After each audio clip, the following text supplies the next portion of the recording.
Querido irmão em Cristo Jesus, depois que houve uma divisão geográfica em Israel, um monarca déspota, um tirano chamado Jeroboão, assumiu a liderança das 10 tribos de Israel, do reino do norte. E Jeroboão, que era filho de Zeruá e de Nebate, este camarada praticou coisas abomináveis aos olhos de Deus. A primeira coisa que ele fez foi criar uma ruptura em Israel. Com isso ele descentralizou a adoração. Não só descentralizou, mas ele desvirtuou a adoração. Ele quebrou a unidade espiritual do povo. Jeroboão, a fim de quebrar esta unidade espiritual, ele criou uma religião própria. E a autorreligião é um perigo. Sabe o que Jeroboão fez? Jeroboão tentou usurpar o trono do próprio Deus, criando o seu próprio império. Jeroboão ultrapassou todos os limites da idolatria, da presunção e da arrogância. Mas a Bíblia diz que Deus não se deixa escarnecer. Jeroboão criou um sacerdócio próprio. E diz o texto sagrado que ele enviava a altos cargos. E a altos cargos ele consagrava. De acordo à legislação mosaica, todo sacerdote tinha que ser segundo uma ordem araônica. E tinha que ser da tribo de Levi. Jeroboão não obedeceu essa determinação da lei mosaica. Ele criou seu próprio sacerdócio. Jeroboão construiu 2 grandes e luxuosos templos religiosos. Uma na cidade de Dan e outra na cidade de Betel. Porque o local de adoração dos judeus era no templo em Jerusalém, que estava no Monte Moriá. E Jeroboão construiu seus próprios templos. Mas se você se reportar, se você buscar os antecedentes geográficos destes 2 templos, você vai constatar que eles estavam construídos em locais estratégicos, justamente para descentralizar o local de adoração, para impedir que as pessoas fossem a Jerusalém adorar, e ficava mais fácil adorar tanto em Betel quanto na cidade de Dan. Jeroboão foi, eu diria que o monarca mais idólatra que Israel conheceu. Jeroboão construiu templos suntuosos nas mais altas montanhas. Uma prática pagã condenada pelo próprio Deus. Diz o texto de 1 Reis, no capítulo 14, versículo 16, que Jeroboão levou toda uma nação a pecar contra Deus. Toda uma nação a pecar contra Deus.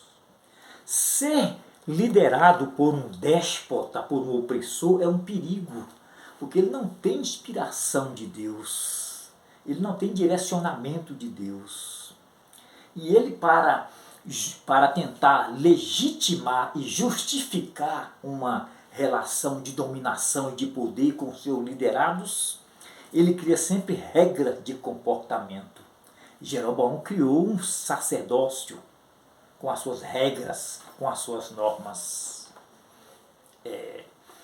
Jeroboão, já com a sua consciência cauterizada, onde se tem culpa, mas não se tem um sentimento de culpa, Jeroboão tenta enganar um profeta de Deus chamado Aías. Aqui no capítulo 4 de 1 Reis, Jeroboão chama a sua mulher e manda que ela vai ao profeta Aías conversar com Aías. Porque o seu filho Abias estava gravemente doente. E ela mandou que ele mandou que a sua mulher fosse a Aías. Aías estava lá em Silo, e ele disse: disfarça-te para que não saiba que tu és mulher de Jeroboão. Vai ao profeta Aías. E a mulher de Jeroboão assim fez. E Jeroboão lhe disse que no versículo 3 do capítulo 14 de 1 Reis: leve para ele pão, leve também bolo e leve mel para ele, e exponha para ele o que está sucedendo. E diz o versículo 4 que assim fez a mulher de Jeroboão. Ela foi a Silo e entrou na casa de Aías disfarçada. Mas quando ela entrou, Deus já tinha revelado para o profeta Aías que a mulher de Jeroboão iria a ele. E Aías disse: por que tu disfarças, ó mulher de Jeroboão? Eu fui enviado a ti. E aí o profeta, ele dá uma mensagem de Deus para a mulher de Jeroboão. Porque Deus não se deixa enganar. Ele já tinha julgado a casa de Jeroboão. Já tinha lavrado a sentença condenatória. Mas antes da execução, o profeta Aías teve que ir à mulher de Jeroboão. A mulher de Jeroboão veio a Aías. O profeta do Antigo Testamento, ele tinha uma expressão que lhe era peculiar. E a expressão era esta: assim diz o Senhor. Todas as vezes que ele ia levar uma mensagem para alguém, amando de Deus, ele usava essa expressão peculiar: assim diz o Senhor. Com isto ele estava declarando que ele era somente um instrumento, era somente um mensageiro, mas ele estava ali amando do próprio Deus. E a mensagem que Aías deu para a mulher de Jeroboão não foi uma mensagem agradável, não, foi uma mensagem muito dura. Diz assim, era o versículo 10, diz assim: porquanto eis que disse o Senhor dos exércitos, trarei sobre a casa de Jeroboão todo o mal. Todo o mal. O versículo 11: quem morrer da casa de Jeroboão, os cães comerão. E o que morrer no campo, as aves do céu comerão. Porque assim diz o Senhor. Não há escapatória da presença de Deus. Não existe como fugir da presença de Deus. Não existe como. Aí diz Paulo que Deus não se deixa enganar. O que o homem semear, isto também ele colherá. As nossas ações, metaforicamente, são sementes. E essas sementes são lançadas num terreno sempre fértil. Essas sementes podem ser boas ou ruins. Depende de nós. O fato é que nós colhemos o que plantamos. Se você está colhendo, se você está plantando uma semente do engano, da corrupção, da mentira, da discórdia, da contenda, sabe que esta é uma semente ruim. Exatamente o que você plantou, você vai colher.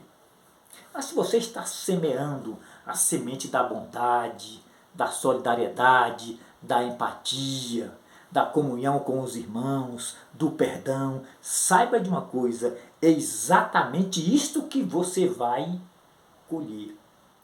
Porque a lei da semeadura determina a lei da colheita. O que o homem semear, isto também ele vai colher.